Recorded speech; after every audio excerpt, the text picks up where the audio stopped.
Super stoked to report that this 1959 BSA started second kick, and the only reason she started on the second kick and not the first kick is that I'd forgot how to start this bike, and it's Foble's. The 1959 BSA doesn't have a choke, but yeah, started second kick, all the gears select. I've ridden it around the forecourt, and I'm happy to report that I've managed to reduce a couple of the oil leaks.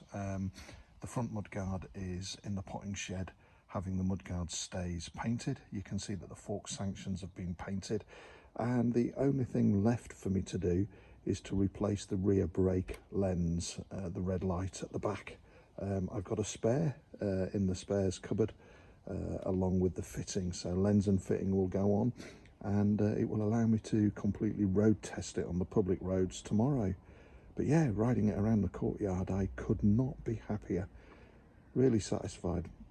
Thanks for watching.